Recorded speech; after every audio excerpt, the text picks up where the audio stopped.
ईद उल अज़हा और हज़रत इब्राहीम का क़ुरबानी का वाक़या।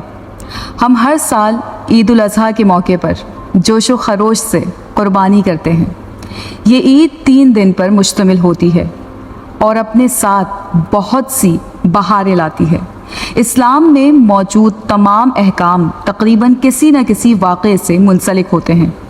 क़ुरबानी करने के पीछे भी एक ऐसा ही वाक़या मौजूद है जिसकी तफसील आज हम आपको बताने जा रहे हैं। ये वाक़या एक ख्वाब से शुरू होता है। हज़रत इब्राहीम अलैहिस्सलाम ने ज़िलहज की 8वीं रात को एक ख्वाब देखा जिसमें कोई कहने वाला कह रहा है, बेशक अल्लाह तुम्हें अपने बेटे को ज़िबा करने का हुक्म देता है। आप सुबह से शाम तक इस बारे में गौर फरमाते हैं कि ये ख्वाब अल्लाह की तरफ से है या शैतान की जानिब से।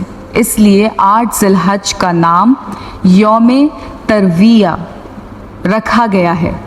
9वीं रात फिर वही ख्वाब देखा और सुबह यकीन कर लिया कि ये हुक्म अल्लाह की तरफ से है। इसीलिए 9 ज़िलहज को यौमे अरफा कहा जाता है। 10वें रात फिर वही ख्वाब देखने के बाद आपने सुबह उस ख्वाब पर अमल करने का पक्का इरादा फरमा लिया, जिसकी वजह से 10 ज़िलहज को यौमे नहर यानी ज़िबाह का दिन कहा जाता है। अल्लाह के हुक्म पर अमल करते हुए बेटे की कुर्बानी के लिए हज़रत इब्राहीम अलैहिस्सलाम जब अपने प्यारे बेटे हज़रत इस्माईल अलैहिस्सलाम को, जिनकी उम्र उस वक्त 7 साल थी, लेकर चले, शैतान इनकी जान पहचान वाले एक शख्स की शक्ल में ज़ाहिर हुआ और पूछने लगा, ए इब्राहीम, कहाँ का इरादा है? आपने जवाब दिया, एक काम से जा रहा हूँ।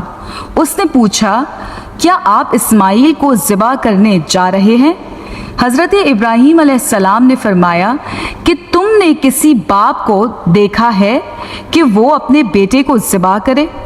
शैतान बोला, जी हाँ, आपको देख रहा हूँ कि आप इसी काम के लिए चले हैं। आप समझते हैं कि अल्लाह ने आपको इस बात का हुक्म दिया है?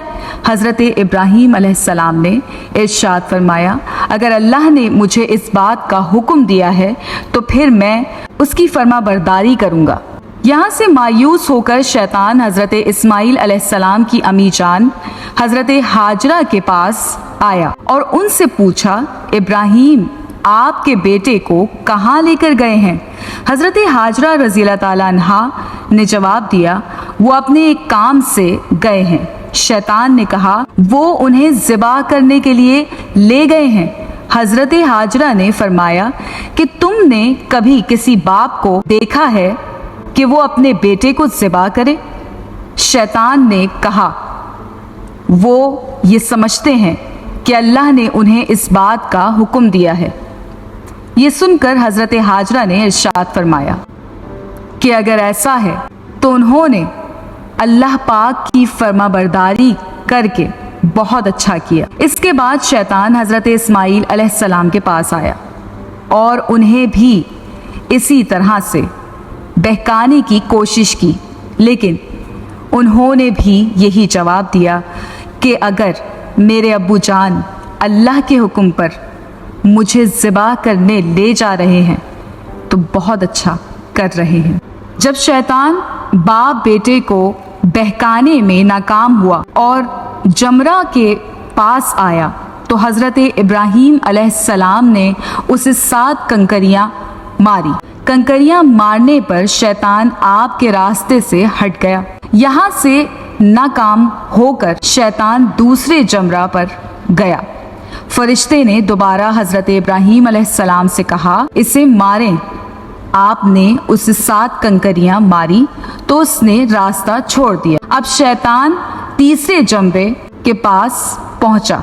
हज़रत इब्राहीम अलैहिस्सलाम ने फरिश्ते के कहने पर एक बार फिर 7 कंकरियां मारी तो शैतान ने रास्ता छोड़ दिया।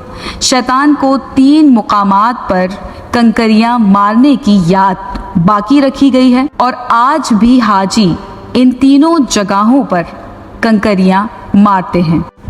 حضرت ابراہیم علیہ السلام جب حضرت اسماعیل علیہ السلام کو لے کر کوہ صبیر پر پہنچے تو انہیں اللہ کے حکم کی خبر دی، جس کو ذکر قرآن کریم میں ان الفاظوں میں بیان کیا ہے۔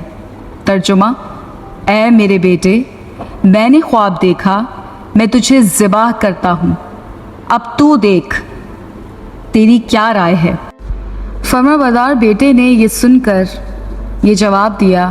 ترجمہ: اے میرے باپ، کیجئے جس بات کا آپ کو حکم ہوتا ہے، خدا نے چاہا تو قریب ہے کہ آپ مجھے صابر پائیں گے۔ سبحان اللہ۔ یہ فیضان نظر تھا یا کہ مکتب کی کرامات، سکھائے کس نے اسماعیل کو آداب فرزندی۔ حضرت اسماعیل علیہ السلام نے اپنے والد محترم سے مزید عرض کی، ابو جان، ذبح کرنے سے پہلے مجھے رسیوں سے مضبوط باندھ دیجیے تاکہ میں ہل نہ سکوں، کیونکہ مجھے ڈر ہے کہ کہیں میرے ثواب میں کمی نہ ہو جائے، اور میرے خون کے چھینٹے سے اپنے کپڑے بچا کر رکھیے تاکہ انہیں دیکھ کر میری امی جان غمگین نہ ہو۔ چھری خوب تیز کر لیجئے کہ میرے گلے پر اچھی طرح چل جائے، کیونکہ موت بہت سخت ہوتی ہے۔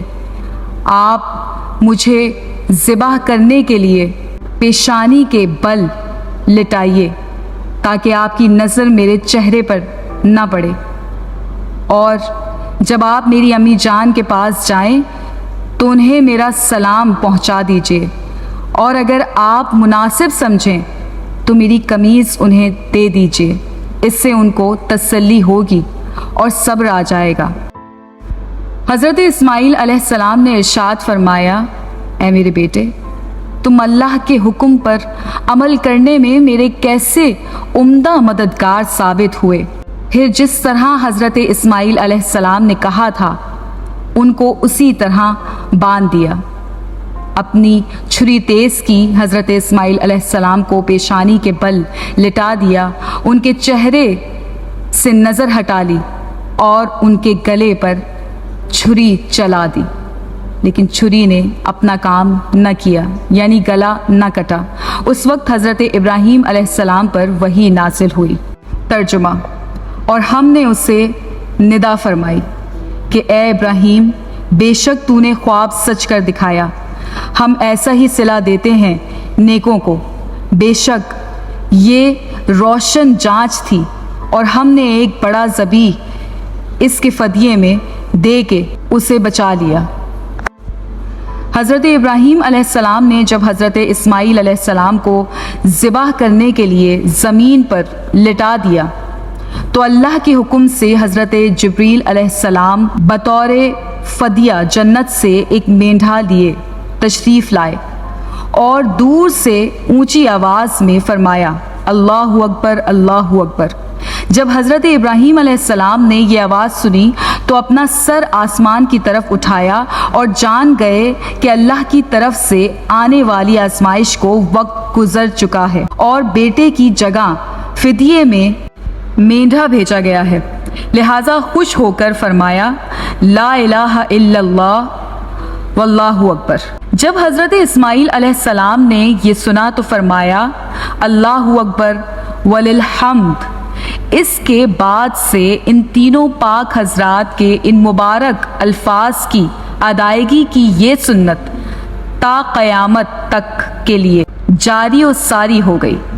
حضرت ابراہیم علیہ السلام نے حضرت اسماعیل علیہ السلام کے فدیے میں جو مینڈھا ذبح فرمایا تھا اس کے بارے میں اکثر مفسرین کا کہنا ہے کہ وہ مینڈھا جنت سے آیا تھا، اور یہ وہی مینڈھا تھا جس کو حضرت آدم علیہ السلام کے بیٹے حضرت حابیل نے قربانی میں پیش کیا تھا۔